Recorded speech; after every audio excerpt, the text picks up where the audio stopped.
Hello everyone, स्वागत है आप सभी का आपके अपने यूट्यूब चैनल ऑर्गेनिक कक्षा में। हम लोग बच्चों लास्ट क्लासेस में हम लोगों ने जान लिया था कि किस तरीके से न्यूमेरिकल्स में हम लोग फोकल लेंथ और ऑब्जेक्ट डिस्टेंस और इमेज डिस्टेंस, मैग्नीफिकेशन, ये सब हम लोग कैसे निकालेंगे। ठीक है, उनके लिए हमने फार्मूला जान लिया था, मिरर फार्मूला के बारे में हमने पढ़ा था, मैग्नीफिकेशन के बारे में हमने पढ़ा था। आज की वीडियो में हम लोग दो न्यूमेरिकल्स लेकर आए जो कि आपके एनसीईआरटी बुक के ही हैं। दोनों न्यूमेरिकल्स हम लोग करके देखते हैं कि किस तरीके से अगर हमें न्यूमेरिकल प्रॉब्लम आएगी तो हम लोग कैसे उसका सॉल्यूशन करेंगे। तो चलिए हम लोग स्टार्ट करते हैं आज की क्लास। ठीक है, तो बच्चों जैसे कि हमें प्रॉब्लम नंबर 1 दी है। एक कॉन्वेक्स मिरर है हमारे पास जिसको रियर व्यू के लिए यूज़ किया जाता है एक ऑटोमोबाइल में। ऑटोमोबाइल यानी कि गाड़ी में आपने देखा होगा कि जो साइड मिरर्स लगे होते हैं जिसमें पीछे का व्यू देखा जाता है। ठीक है, उस वो कॉन्वेक्स मिरर होता है। वहाँ पे हमें क्या करना है, उस मिरर का हमें दे रखा है कि रेडियस ऑफ कर्वेचर जो है वो 3 मीटर है। If a bus is located at a 5 metre, अगर उस शीशे के जस्ट पीछे यानी कि शीशे के पीछे 5 मीटर की दूरी पर क्या है, एक बस है, उसके बाद हमें क्या करना, find the position of the position, nature and the size of the image. हमें पोजीशन बतानी है, साइज बताना है और नेचर बताना है उस इमेज का। पोजीशन यानी कि वी निकालना है, नेचर यानी कि इमेज कैसी होगी, एंड देन साइज उसका कैसा होगा। तो चलिए शुरू करते हैं। सबसे पहले हमें क्या करना होगा, हमें यहाँ पे जो जो गिवन है हम लोग गिवन लिख लेते हैं। गिवन में हमें क्या है कि रेडियस ऑफ कर्वेचर हमें दे रखा है कितना, 3 मीटर। ठीक है, और हमें क्या दे रखा है बच्चों, यहाँ पे ऑब्जेक्ट डिस्टेंस यानी कि यू दे रखा है। यू मैंने आपको बताया था कि ऑलवेज नेगेटिव होगा। ठीक है, और यहाँ पे हमें आर दे रखा है, तो आर से हम लोग एफ निकाल सकते हैं। आपको बताया था मैंने कि r/2 होता है, तो डिवाइड बाई 2 कर दोगे तो 1.5 मीटर निकल के आ जाएगा फोकल लेंथ। ठीक है, अब हमारे पास यहाँ पे फोकल लेंथ आ गई, हमारे पास ऑब्जेक्ट डिस्टेंस है। ठीक है, तो इमेज डिस्टेंस निकाल सकते हैं। 1/f is equal to 1/v plus 1/u। ठीक है ना बच्चों, यहाँ पे हमें 1/f, u को हम लोग इधर ले आते हैं, माइनस का हो जाएगा। 1/v हमें निकालना है, वैल्यूज रख दो। 1/1.5 माइनस, और इसका ये भी माइनस है तो माइनस माइनस प्लस हो जाएगा। यहाँ पे 1/5 इज इक्वल टू 1/v। ठीक है, उसके बाद आगे देखो। अब मैं क्या करता हूँ, यहाँ से पॉइंट हटा के ऊपर 0 लगा देता हूँ, तो ऊपर 10 हो जाएगा, नीचे 15 हो जाएगा, प्लस में 1/5 इज इक्वल टू 1/v। 15 और 5 का एलसीएम लोगे तो कितना आएगा, 5 3 15 आ रहा है एलसीएम। एलसीएम हमने नीचे लिख दिया, 1 टाइम्स जाएगा तो 10, और यहाँ पे 3 टाइम्स जाएगा तो 1 इंटू 3 3। 1/v कितना हो गया, 13/15, 1/v। अब v की वैल्यू रख दो, कितना हो जाएगा, ये ऊपर चला जाएगा, 15/13। तो v की वैल्यू यहाँ से सॉल्व करके निकालो बच्चों। डिवाइडेड बाय 13 1 जा 13 1 2 0, 13 1 जा 13 7, 13 5 जा 65, कितना आएगा, प्लस का 1.15 आएगा। ठीक है, फोकल लेंथ हमारी 1.15 थी, और यहाँ पे v जो हमारा निकला वो पॉजिटिव में निकला है। ठीक है, कितना निकला है, 1.15। ठीक है, अब यहाँ पे अब हमें क्या आगे क्या करना है, यहाँ पे हमने इमेज डिस्टेंस यानी पोजीशन तो निकाल ली, पहला पार्ट तो हो गया।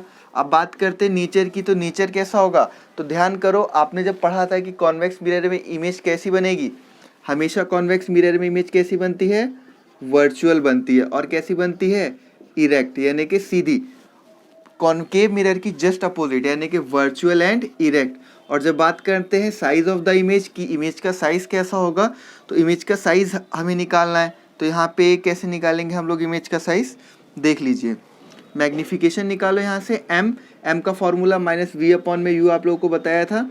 माइनस का v यानी कि माइनस का 1.15 डिवाइडेड बाय u, माइनस का 5, इसको डिवाइड करोगे -v/u को, तो आपके पास जो मैग्नीफिकेशन निकल के आएगा वो 0 पॉइंट में समथिंग 0.23 के आसपास आएगा। और मैग्नीफिकेशन जब पॉजिटिव होता है तो हम लोग समझ लेते हैं कि यहाँ पे कौन सा मिरर है, कॉन्वेक्स मिरर है।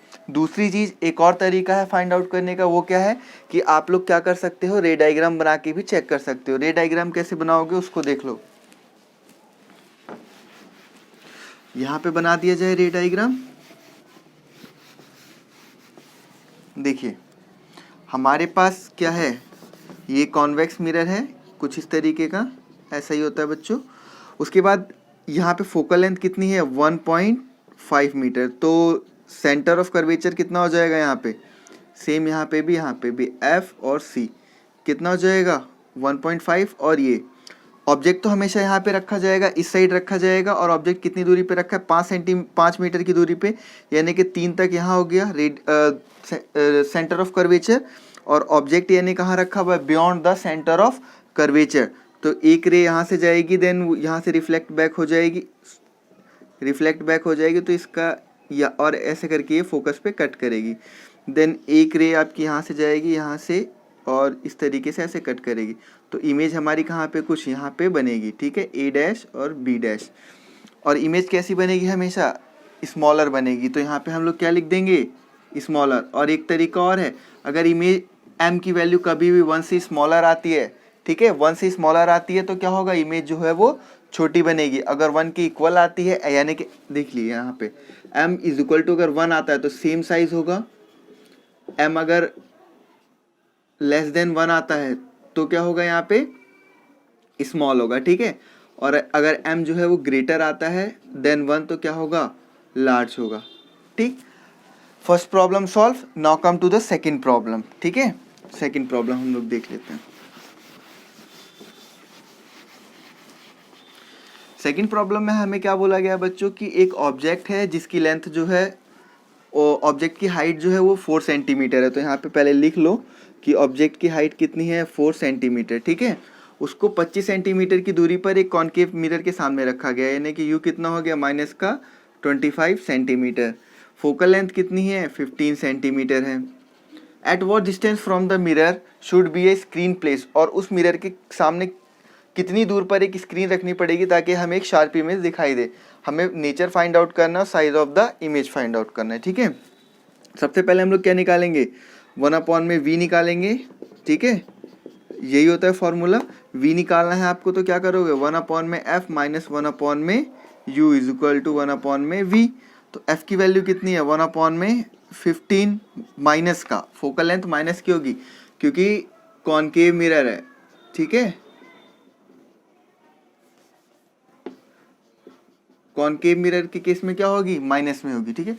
कॉनकेव मिरर किस तरीके से बनता है, एक बार ध्यान दो, इस तरीके से बनता है, ठीक है। गलती से कॉन्वेक्स मिरर बन गया था इस तरीके से, तो यहाँ पे ऑब्जेक्ट रखा जाएगा तो फोकल लेंथ माइनस में होगी, माइनस, और u भी माइनस का है तो प्लस का हो जाएगा 1/25 इज इक्वल टू 1/v।